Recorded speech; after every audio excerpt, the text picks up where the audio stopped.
Le film Sacré-Cœur ou le documentaire Sacré-Cœur continue son ascension. On regarde ça ensemble, vous allez voir que malgré l'attaque répétée des médias, principalement, vous savez, ces médias de la bien-pensance, hein, ces médias voilà, de France Inter et compagnie qui crachent à longueur de temps sur le catholicisme, etc.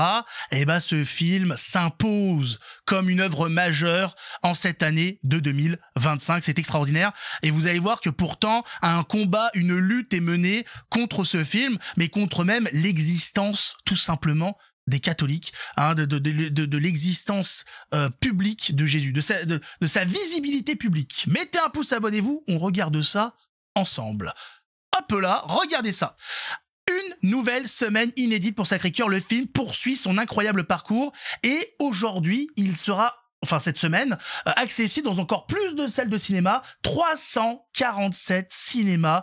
Le documentaire qui persiste, qui s'installe, qui s'impose grâce à son succès, grâce à ce peuple qui est fier de revendiquer sa foi, qui est fier de la montrer et qui est fier de la partager. Ah ouais, ces gens ont voulu étouffer ces braises incandescentes de catholicisme qui reste en France, parce que vous le savez que le catholicisme va très mal en France.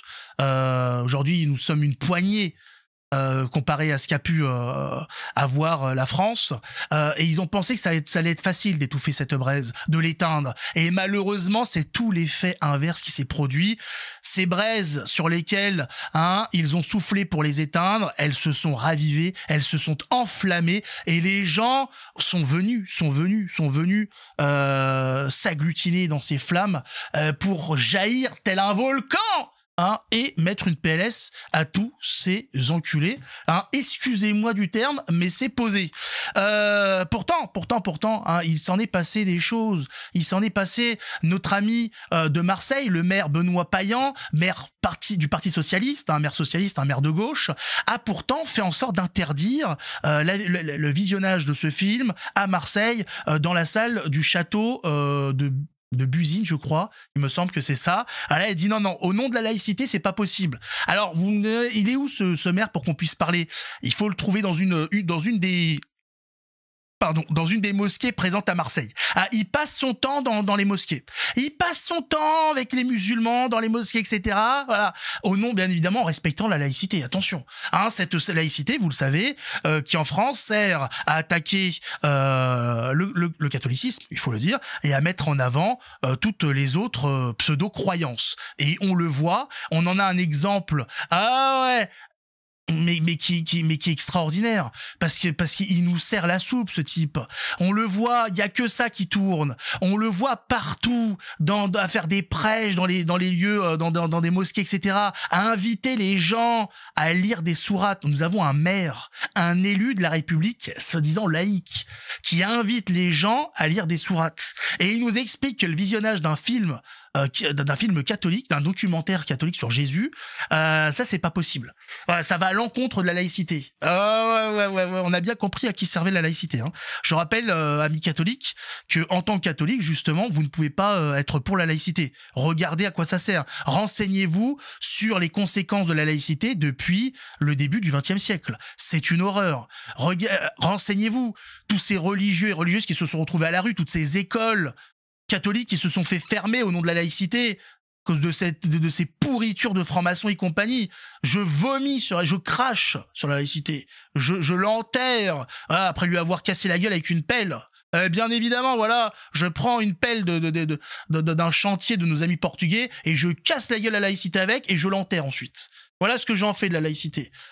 Bien évidemment, tout ça dans le respect des conventions de Rungis. Toujours. Moi, je respecte les conventions. Attention. Faut pas faire n'importe quoi non plus. En France, le visionnage de vidéos, de films, de documentaires catholiques est interdite. Par contre, le gouvernement, lui, a le droit de se foutre de la gueule des catholiques. Voilà. Quand on affiche des personnalités, on va dire soit des œuvres, des gens, des saints, etc. Quand on évoque des personnalités catholiques, c'est pour se foutre de leur gueule. Voilà. Jésus, non. Par contre, Sainte Jeanne d'Arc, pour se foutre de sa gueule, on peut l'afficher. Regardez cette campagne campagne pour les cyberattaques et compagnie par rapport à Internet, qui nous dit quoi? Jeanne d'Arc n'aurait pas fini sur le bûcher si elle avait utilisé un pare-feu. Ça, c'est autorisé. Ça, c'est avec, voilà, ça, c'est payé par les impôts, payé par le contribuable. Se foutre de la gueule de Sainte Jeanne d'Arc, c'est autorisé. C'est publié sur l'espace public. Ça, on a le droit de l'afficher. Ça, on a le droit de le mettre partout, de le placarder. Par contre, hein, l'affiche du film Sacré-Cœur, non. Non, ça, non. Interdiction formelle. Voilà. Hein, si c'était pour se foutre de la gueule de Jésus, il n'y a pas de problème. Ça, c'est autorisé tous les jours. On le voit avec Charlie Hebdo et compagnie, ça, c'est subventionné. C'est payé par l'État. Par contre, bien évidemment, si c'est pour mettre en avant le catholicisme, pour mettre en avant Jésus, etc., bon, faut pas se foutre de la gueule du monde, quoi. Hein. On fait pas n'importe quoi non plus. On a bien compris. Malgré tout ça, malgré cet acharnement, l'interdiction de la part de la SNCF, la RATP, d'en faire la publicité dans leur métro et compagnie, malgré les maires qui interdisent les films, malgré les saccages, hein, ils ont saccagé des films dans certaines salles, dans certaines salles où le film s'affichait mal, il y avait des ratures sur l'écran, c'était très bizarre. Malgré tout ça, le film continue de progresser, puisque je vous l'annonce, à sa 3e semaine, le film a fait 75 000 entrées sur un total de 200 000 spectateurs. Il est marqué d'ici jeudi, mais c'est bon, ça a été fait, ça a été passé. Les 200 000 spectateurs ont été passés. Extraordinaire score dans le contexte en plus dans lequel il sort, c'est un truc de fou. Rendez-vous compte, la 3e semaine, c'est presque la moitié. Presque la moitié des spectateurs. Il y en a de plus en plus. Ça veut dire que si la dynamique continue, si ça continue comme ça, si les gens continuent d'y aller pour protester, hein, par rapport à ce qui se passe, c'est peut-être un début de foi qui se réveille.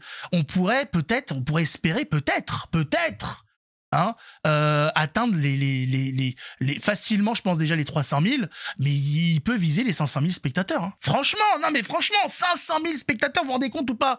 On parle du cinéma français. On parle de 500 000 spectateurs dans un contexte où les gens ne vont pas au cinéma. On a déjà dépassé les 200 000, alors que des films qui ont coûté 10 millions d'euros n'arrivent pas à atteindre des fois les 50 000. Hein, je parle de films à 10 millions d'euros. 10 millions d'euros. Là, on parle d'un documentaire qui a nécessité moins d'1 million. 900 000 balles. Qui arrive à mettre une branlée comme pas possible à des films qui ont coûté 10 fois, 11 fois, 15 fois plus. On les a prévenus, on les a pas prévenus. Ils ont été prévenus, ils ont pas écouté. On me leur a dit, les copains, on leur a dit. Voilà. Donc, c'est bien fait pour eux. Voilà. Les Français ont montré qu'ils crachaient à la gueule de ces gens, voilà, qui refusent catégoriquement qu'on puisse parler de Jésus, qu'on puisse le montrer dans des lieux publics. Nous avons en ce moment, vous l'avez vu, on refuse les affiches, il y a des croix qui sont supprimées à l'entrée de village, voilà, des croix qui sont carrément enlevées en haut de montagne à l'aide d'hélicoptères payés par des communes qui n'ont même plus d'argent. On dit les gars, c'est extraordinaire. Il y a vraiment un combat qui est en train d'être mené, il y a une guerre spirituelle qui est menée où ces gens veulent absolument faire disparaître Jésus de partout. Partout. Et dans ce contexte-là, quand même, les gens ont dit non, on va pas se laisser faire. Non, on va y aller, les copains. Allez, hop. On va montrer que y a un attachement quand même. Hein, qu'on fait pas n'importe quoi avec Jésus. Et c'est magnifique. Donc, si vous n'êtes pas allé le voir, mais qu'est-ce que vous attendez? Qu'est-ce qu'il vous faut de plus? Que je vienne vous mettre un coup de pied au cul? Comment ça se passe? Il faut que je vous y conduise. Allez-y, si vous avez apprécié, retournez-y. Hein, voilà, invitez de la famille. Hein, voilà, je sais pas moi, les frangins, les frangines, les cousins, les cousines, etc. Moment familial. Voilà, vous en profitez, on fait une après-midi en famille, hop, on va au cinéma. Allez-y, parce que déjà, ça vous fera du bien. Déjà, parce que c'est pas mal. Toute la partie sur Sainte Marguerite Marie, c'est vraiment intéressant. C'est vraiment très très intéressant. Mais en plus, par votre présence, vous montrez à ces institutions sataniques, francs-maçons et compagnie, vous appelez ça comme vous voulez, que nous sommes là et qu'on va pas se laisser faire. Voilà, que nous sommes là. Hein, que ça leur plaise ou pas, il y a des catholiques en France. Que ça leur plaise ou pas, on va continuer de louer notre Seigneur chaque jour qu'il fait hein, chaque jour qu'il nous donne. Voilà, nous allons continuer à prier, nous allons continuer à sauver un maximum d'âmes. Voilà, hein, tout en leur chiant à la gueule, ouais, chaque fois que c'est possible. Qu'est-ce qu'il faut, qu'est-ce qu'il y a à dire de plus? Il y a rien à dire de plus. Je crois qu'on a dit l'essentiel. Il faut y aller. Hein, allons-y, quoi. Allons-y.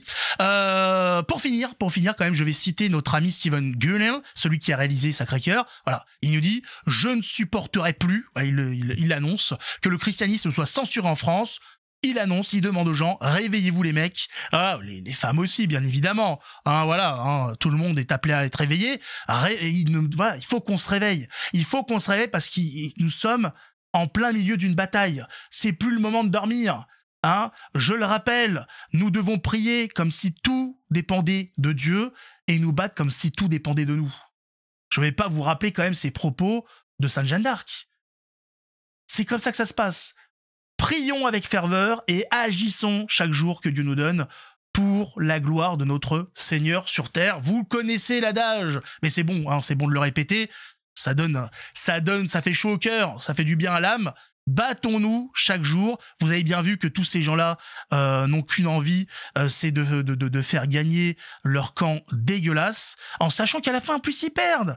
Alors là, on sait pas où on se situe dans la timeline, nous. Voilà, nous, on sait comment ça s'est passé au début, on sait comment ça va se passer à la fin, au milieu, on sait pas. Nous sommes au milieu. Alors, on sait pas où exactement, mais on est quelque part entre les deux, et nous devons nous battre. Voilà, on doit faire notre maximum. Hein.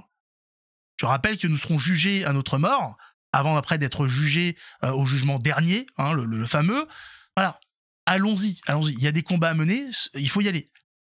Bien évidemment, à la possibilité de chacun. Ne menez pas des combats que vous ne pouvez pas mener. Faites ce que vous pouvez. On vous demande pas d'aller, voilà, de commencer à en mettre une armure, à débarquer en croisée devant une préfecture. Ah, bah, on se calme. Faites ce que vous pouvez au quotidien. Faites du prosélytisme. Parlez autour de vous. Essayez de convaincre. Bien évidemment, n'y allez pas frontalement. Il faut savoir parler aux gens. Vous savez qu'aujourd'hui, il y a des gens, ils sont très remontés, très énervés dès qu'on évoque Jésus, avec tout ce qui est fait dans les médias. Tout le bourrage de crâne qui est fait depuis l'école primaire, depuis la maternelle même. Mais voilà, il faut sauver un maximum d'âmes et il faut permettre que demain nous puissions vivre dans une société catholique, parce qu'aujourd'hui, chaque chose qui est faite dans cette société nous pousse au péché. Nous sommes dans une société qui nous pousse chaque jour que Dieu fait au péché. Il faut refaire des sociétés chrétiennes qui nous poussent non pas au péché, mais qui nous poussent à la vertu, qui nous poussent à l'état de grâce. Et voilà, chaque institution doit être faite pour nous pousser à nous élever. Malheureusement aujourd'hui, vous le voyez bien, on commence à faire des cours de sexualité dès la maternelle, on veut détruire le cerveau, la psychologie des gosses et compagnie. Tout est fait pour nous détruire, pour faire de nous des animaux complètement soumis à leurs pulsions. Voilà, c'est pas possible. Donc, c'est un combat de chaque jour pour sauver un maximum de gens et pour les prochaines générations. Hein, nous nous battons aussi pour nos enfants, nos petits-enfants, etc. Voilà. On se bat pour tout le monde, hein, grosso modo. Voilà, il faut le dire. En tout cas, mettez un pouce, abonnez-vous. On se retrouve, bien sûr, dans une prochaine vidéo. En attendant, que Dieu nous garde. Ciao tout le monde.